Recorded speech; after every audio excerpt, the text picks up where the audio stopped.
오늘 오후에 같이 보실 하나님 말씀 요한계시록 1장 8절에서 11절까지 보시겠습니다.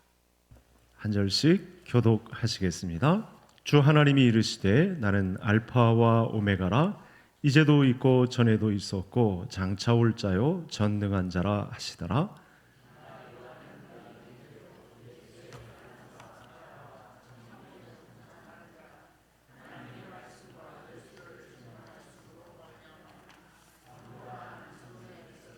주의 날에 내가 성령에 감동되어 내 뒤에서 나는 나팔 소리 같은 큰 음성을 들으니 이르되 내가 보는 것을 두루마리에 써서 에베소, 서머나, 버가모, 두아디라, 사대, 빌라델비아, 라오디게아 등 7교회에 보내라 하시기로. 아멘.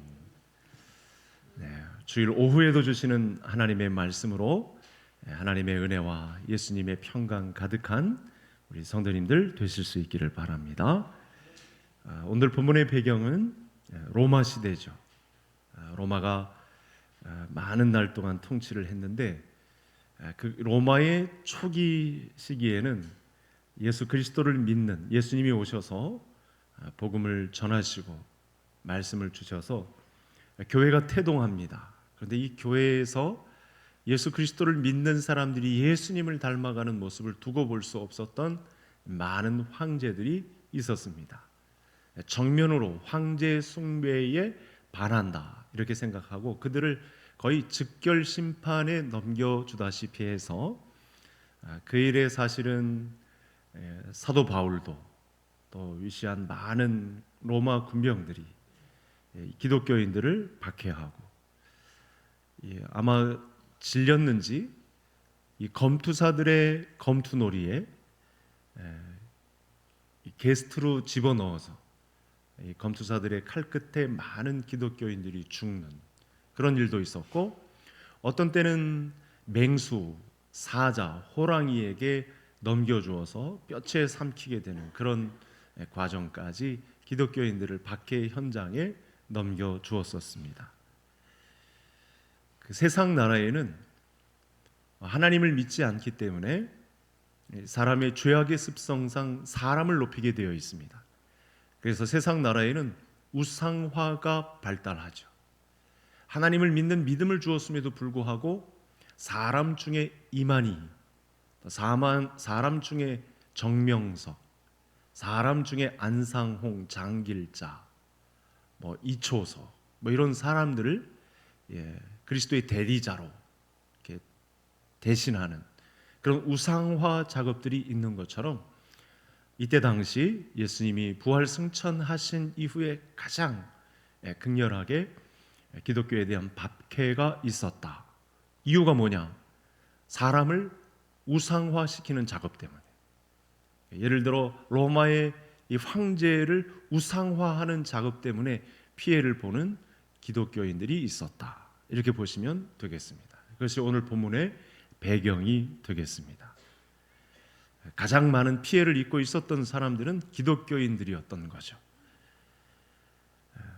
예수님의 사람들에게는 또 양보가 없습니다. 하나님 외에 누구도 섬김의 대상이 될 수 없기 때문에 예수 그리스도를 믿는 사람들 입장에서는 사람 숭배가 허용이 되질 않는 거죠. 눈뜨고 황제 숭배를 강요당할 수는 없었습니다. 그런 이유 때문에 지금 오늘 이 사도 요한이 어떻게 되었는가 화면을 한번 보시겠습니다. 같이 읽겠습니다. 나 요한은 너희 형제요 예수의 환난과 나라와 참음에 동참하는 자라. 하나님의 말씀과 예수를 증언하였으므로 말미암아 반모라 하는 섬에 있었더니. 이후로도 박해는 많지만 그 초기에 가장 극심한 반대를 겪고 있었던 교회의 지도자 사도 요한에게 어떤 일이 있었는가? 아마 인지도가 높았는지 또 하나님의 특별한 보호였겠죠. 많은 제자들은 거의 다 순교를 당했고 요한도 거의 순교 수준이나 다름없는 박해를 받았는데 지금은 그 영향력이 대단했나 봅니다. 반모섬에 유배되어 있는 그런 과정을 본문 안에서 말씀해 주고 있습니다. 역사는 반복됩니다. 오늘의 말씀을 저와 성도님들이 살펴보는 이유가 있죠. 역사는 반복된다는 것이죠. 오늘의 말씀은 저와 성도님들이 살아가는 양식이 됩니다. 그리고 생명이 되고 심지어 영원한 생명이 되는 양식이죠. 이것이 오늘 우리에게 주시는 일용할 양식인데, 사도 요한과 초대교회 당시 성도들이 겪었던 어려움은 저와 성도님들이 오늘날 똑같이 겪습니다. 그 경중에 있어서는 우리가 덜 할지 모르겠지만 저와 성도님들도 똑같이 교회의 박해 시대에 그 수레바퀴에 똑같이 맞물려 돌아가고 있는 상황에 놓여 있습니다. 그때 신자들은 무엇을 했는가? 그런 박해를 역사 속에서 반복적으로 경험해 오면서 그때 신자들은 어떤 믿음을 지켰는가? 이것을 우리가 하나님의 말씀을 통해서 반복되는 역사 가운데 교훈을 삼아야 되는 거죠. 자, 요한 사도는 당시 성도들과 함께 분명한 고난 중에 있습니다. 우리가 상상할 수 없을 정도의 고난 중에 있습니다. 그 전에 믿음의 조상들은 톱에 켜서 죽는, 그러니까 우리 동양과 서양의 이 형은 상당한 차이가 있죠. 서양의 형은 사실은 극악무도합니다. 사람의 피부를 껍질째 벗기는 그런 형이 있죠. 러시아 사람들을 경험한 한국 선교사님들 중에 저하고 친한 선교사님의 아들이 겪었는데, 이 러시아 놈들은 죄송합니다. 러시아는 아주 못된 놈들이라 저도 어쩔 수가 없습니다. 이 놈들은 이 자비가 없어요. 이 색깔만 다르면, 이게 중국 사람들 영향이기도 한데 그 중국 사람으로 오해를 하고 우리 선교사님 아들을 그냥 린치를 가해가지고 그냥 다 죽을 정도로 매맞아서 이럴 정도로 이 극혐주의가 심합니다. 그러니까 서양의 이 기독교가 뿌리 내려질 적에 우리 믿음의 조상들이 당해야 했을 그 수모, 그 박해, 그 핍박의 이 정도는 정말 견딜 수 없는 고난 중이었다, 이렇게 보시면 되고, 이 말씀을 드리는 이유는 그때 성도들만 그런 위험한 고난에 있었던 것이 아니고 오늘을 지나고 있는 저와 성도님들에게도 역시 방향은 다르고 그 강도, 경중은 다 다르겠지만 역시 오늘날의 그리스도인들에게도 이와 같은 고난은 있다, 이렇게 보시면 정확합니다. 자, 그래서 이런 때 우리는 어떤 믿음을 지켜야 되는가? 신자는 하나님의 나라를 어떻게 받들어야 되는가? 주님의 교회를 어떻게 섬겨야 되는가? 교회를 말하다 24번째 시간을 갖도록 하겠습니다. 그럼 그 다음 화면을 한번 볼까요? 오늘 그때 박해를 겪고 있던 성도들이 어떻게 했는가? 한번 같이 읽겠습니다. 주의 날에 내가 성령에 감동되어 내 뒤에서 나는 나팔 소리 같은 큰 음성을 들으니. 여러분 10절에 주의 날이라는 표현을 썼습니다. 아주 중요한 단서입니다. 오늘 오후 예배에 저와 성도님들에게 주시는 하나님의 큰 감동입니다. 반모섬 유배지에서도 주의 날을 떠올리고 있죠. 주의 날을 떠올리면서 주의 날에 무엇을 했다는 얘기일까요? 예배를 드렸다는 날입니다. 그 전에 이 유대교와 기독교인들 간의 가장 큰 이 싸움의 쟁점이 뭐냐면 안식일과 주일의 논쟁이죠. 안식일과 주일의 이 전쟁입니다. 그러니까 기독교인들은 예수 그리스도께서 부활하신 안식 후 첫날에 날을 주의 날로 지정하고 예배로 보이기 시작했습니다. 예수님의 부활과 사건 이후에 자연스럽게 주의 날, 예수님이 부활하신 이 날이 자연스럽게 이제 주의 날로 결정이 되었습니다. 여전히 유대인들은 토요일, 안식일 날을 고수하고 있었는데 지금은 시간이 지나서 거의 요한이 90세가 되었을 때, 그러면 시간이 맞물리니까 한 60년이 지난 이후에도 벌써 주의 날이 정착된 것을 알 수 있습니다. 주의 날에 모여서 예수님의 부활을 기념하고 성찬의 떡을 나누며 서로 격려하고 고난 중에서도 우리가 믿음을 지키자, 이렇게 사람은 별로 안 됐을 겁니다. 왜냐하면 눈치가 보이니까요. 믿음이 없는 사람들은 올 수가 없으니까요. 그리고 유배된 곳이라 사람이 또 그렇게 군중 무리 수많은 무리들이 모여서 드렸을 예배는 아니었을 테니까요. 사람은 별로 없었을지라도 유배된 곳의 밤모섬에 사도 요한이 그 주변에 있던 신자들과 함께 주의 날에 이렇게 경험을 한 것입니다. 심지어 제가 과한 해석을 했을지는 모르지만 요한 혼자 주의 날을 지켰을 때라도 그 예배 중에 예수님은 찾아오셔서 환상 중에 요한을 격려하고 있는 그런 모습이 나타났습니다. 이에 따라서 이 주의 날에 여러분 오늘은 자꾸 이 주의 날을 희미하게 만드는 사단의 괴계가 활개를 치고 있는데 여러분 주님 오실 때가 가까움을 볼수록 이렇게 최첨단화된 AI 시대를 지나고 있는 성도님들 중에도 주일 성수를 목숨처럼 여기고 그렇게 지킬 수 있는 성도님들 되시기를 간절히 소원합니다.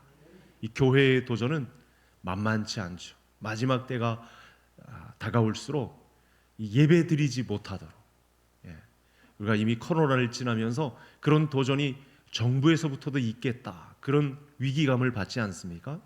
어떻게 해서든 예배 드리지 못하도록 하는 그런 움직임은 거세어질 것입니다. 그때 오늘의 말씀을 기억하고 주일이면 목숨 걸고 주일 성수한다 이 생각 가지시고 예배하는 중에 환상도 받고 또 하나님께서 주시는 위로도 겪고 그런 믿음의 공동체를 구성해가는 우리 개성의 가족들 될 수 있기를 바랍니다. 이 모임이 당시 초대교회에 빈번했다는 사실을 오늘의 말씀만 가지고선 좀 부족하니까 다른 성경을 한번 보실까요? 화면을 한번 보시겠습니다. 같이 읽겠습니다. 이날 곧 안식 후 첫날 저녁 때에 제자들이 유대인들을 두려워하여 모인 곳의 문들을 닫았더니 예수께서 오사 그 주간의 첫날에 우리가 떡을 떼려 하여 모였더니 매주 첫날에 너희 각 사람이 수입에 따라 모아두어서 내가 갈 때 요한복음 20장 19절의 경우 이 주일날 안식 후 첫날의 모임이 로마 이 달력에 의해서는 공휴일이 아니기 때문에 여러분 저녁 때에 모였다라고 하는 단서를 볼 수 있습니다.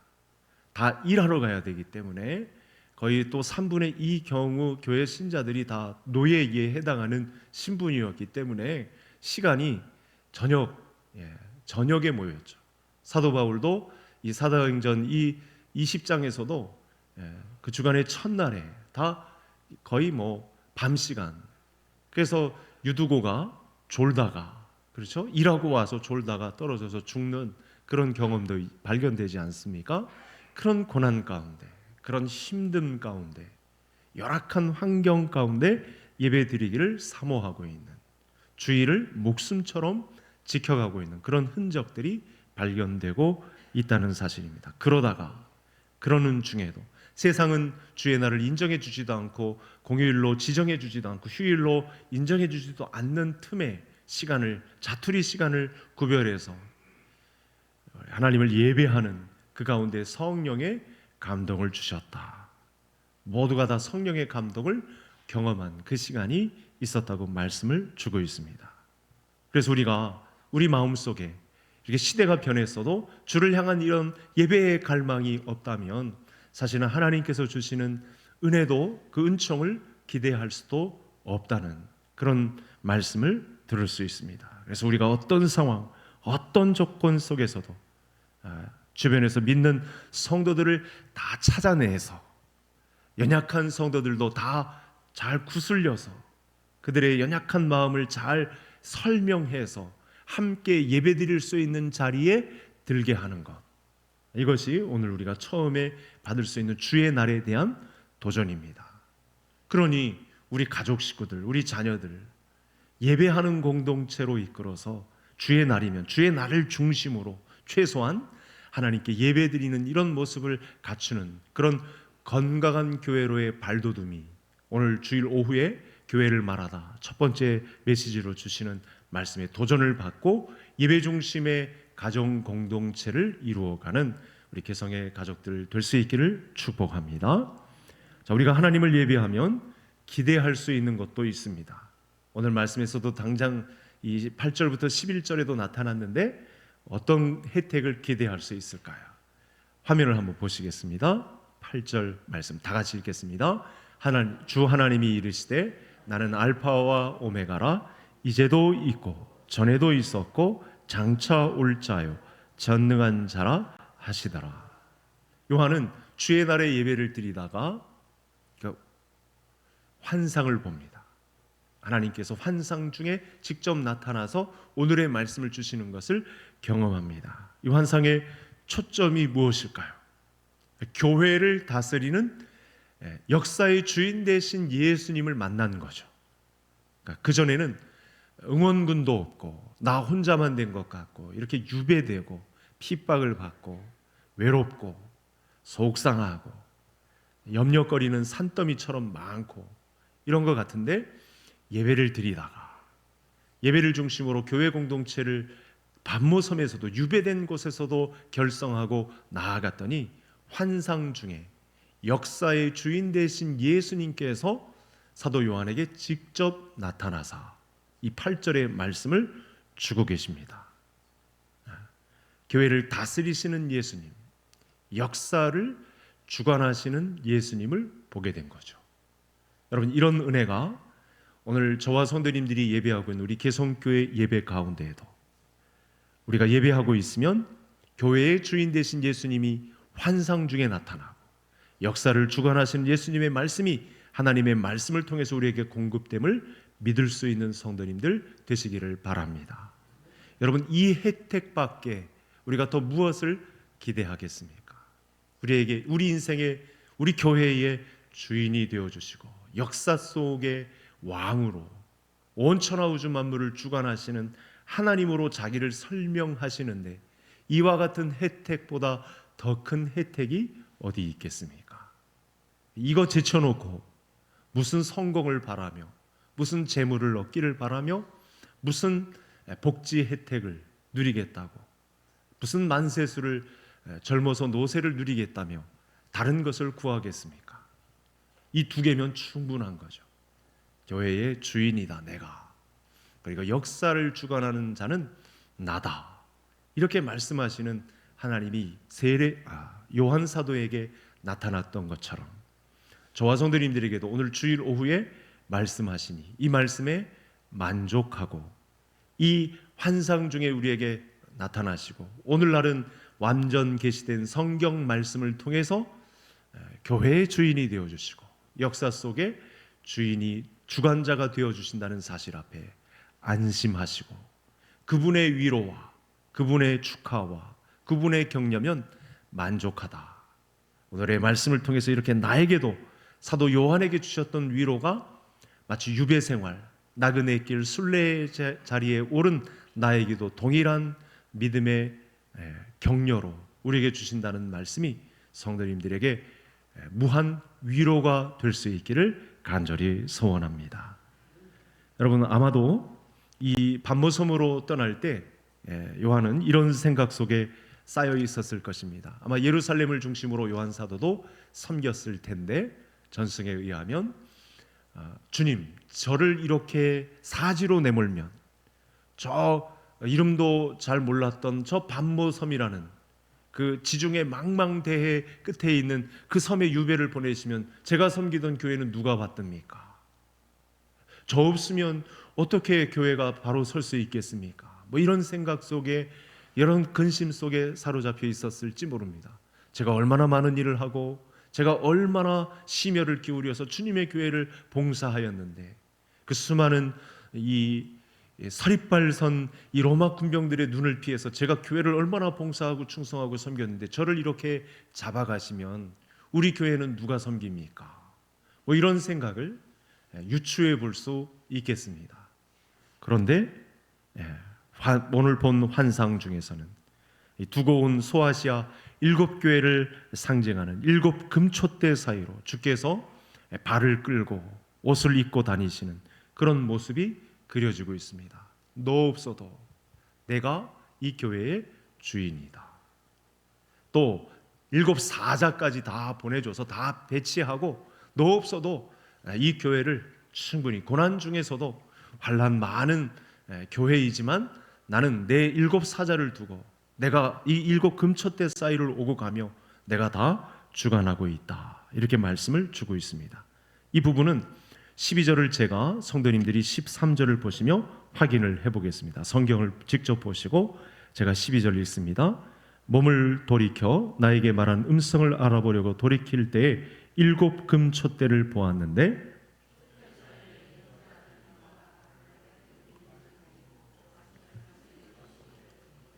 네, 그렇습니다. 예수님의 모습을 직접적으로 환상 중에 보여주고 계시죠. 그전에는 나타나지 않으셨을지라도 부활 승천 이후에 나타나지 않았던 예수님이 요한 사도의 유배지에서 예수님의 구체적인 모습을 보여주고 있습니다. 이건 또 20절에서 더 구체화되거든요. 20절도 같이 읽겠습니다. 내가 본 것은 내 오른손에 7별의 비밀과 또 7금촛대라. 7별은 7교회의 사자요 7촛대는 7교회니라. 이 말씀이 뜻하는 바가 무엇일까요? 예수님이 교회의 주인이라는 거죠. 다시 말씀드리지만 이 교회와 교회 지도자들을 붙잡고 다스리시는 그런 모습이 연상됩니다. 오른손에 7별의 비밀, 7별의 금촛대, 7별은 7교회의 사자요 7촛대는 7교회니라.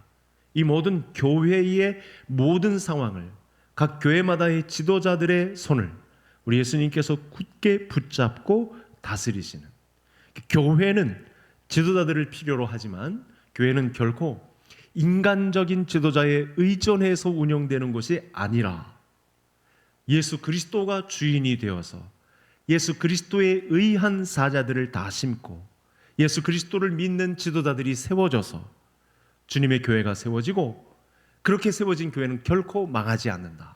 사람에 의해서 좌지우지되지 않는다.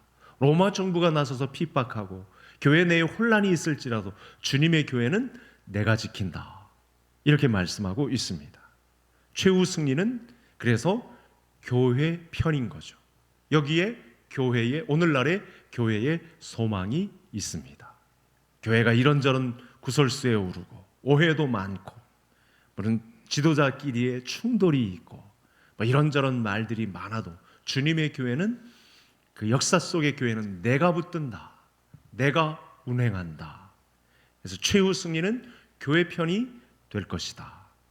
이 말씀을 통해 힘든 시기를 지나고 있는 우리 모든 성도님들에게 교회에 기대고 예수 그리스도를 주로 신앙 고백하는 교회의 사람들이 모인 곳에 진정한 이 땅의 최후의 소망이 있다는 사실을 알고 교회를 중심으로 예배하며 역사 속에 주인 되신 예수님으로부터 응원과 격려를 듣고 힘내시는 우리 이 주일의 성도님들 되실 수 있기를 바랍니다. 8절에서 다시 말씀을 보시면 전에도 계셨고 이제도 계시고 장차 올 자라. 지난 과거, 현재, 미래에도 나는 역사 속의 주인이 되고 교회의 주인이다. 17절에도 처음이요 나중이신 분, 18절 죽었다가 다시 사신 분, 사망과 음부의 열쇠를 가지신 분, 곧 이 세상과 저 세상을 함께 지배하시는 분이라 라고 하는 사실을 엄중하게 주일 예배에 참여한 사도 요한에게 오늘 말씀을 주고 계십니다. 그러면서 어떻게 말씀하시죠? 19절 내가 지금 본 것과 지금 있는 일과 장차 될 일을 기록하라. 이것이 요한계시록의 출발입니다. 과거, 현재, 미래의 일을 다 하시고 다스리시는 유일한 분이 역사를 움직이시는 주 예수 그리스도다. 그래서 오늘의 말씀을 받고 있는 사도 요한이나 당시 성도들의 입장과 오늘 우리 개성교회 성도님들이 이 말씀을 받고 있는 입장은 다르지 않습니다. 상황은 똑같습니다. 그렇지 않아도 역사는 반복되고 교회의 역사는 또 똑같이 하나님의 말씀 앞에 어떤 성도든 어떤 사람이든 다 똑같은 위치에 서 있습니다. 관건은 이렇게 말씀하시는 이분을 교회의 주인으로, 역사 속의 주인으로, 주관자로 우리가 인정을 하느냐 마느냐, 이것이 관건이라는 거죠.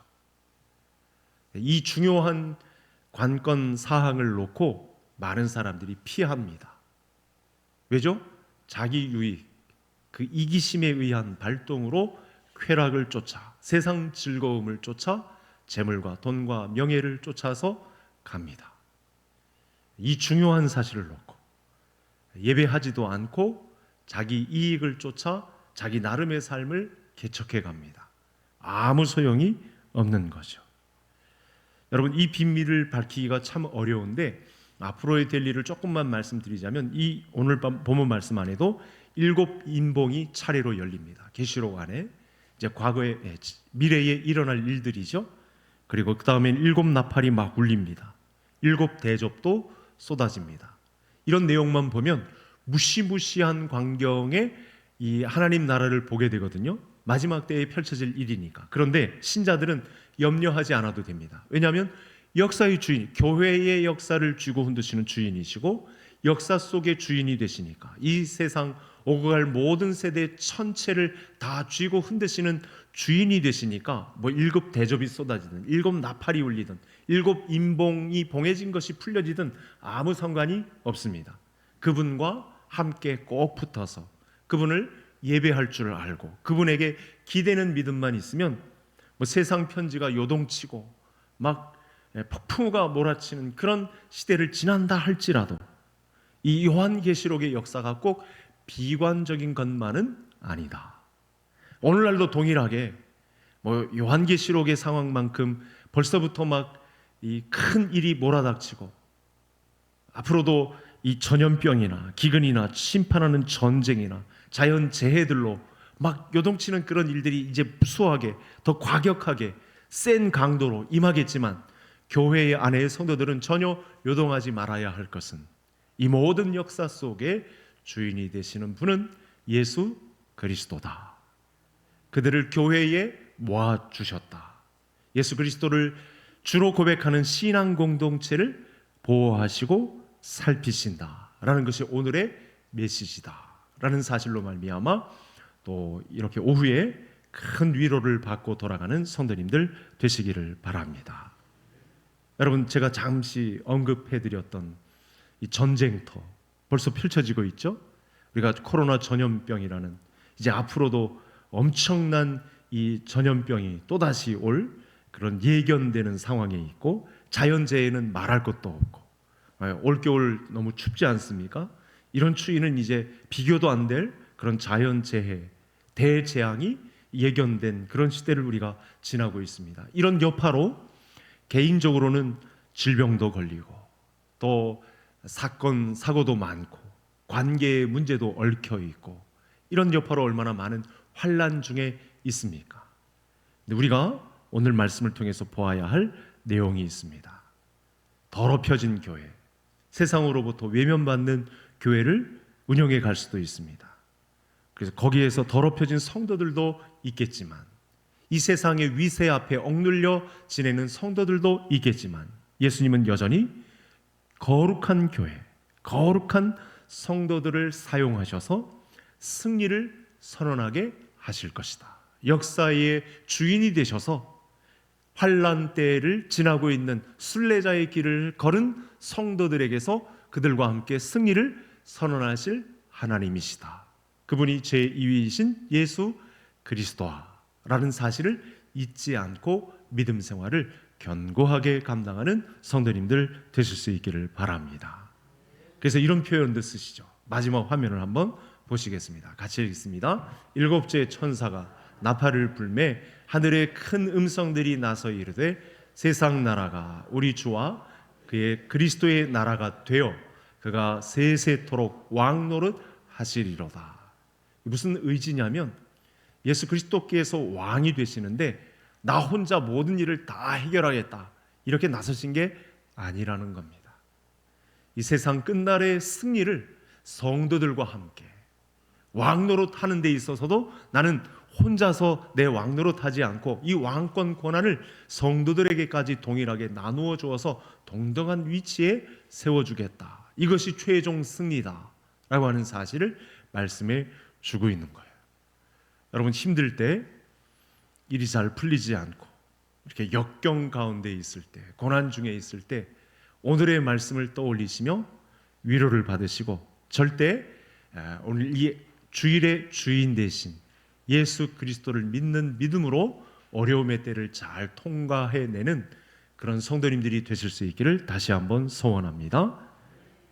이 어려운 시기에 교회가 핍박을 받고 멸시도 받고 넘어지는 것 같지만 사실은 교회만이, 예수 그리스도를 주로 신앙하는 교회만이 유일한 대안입니다.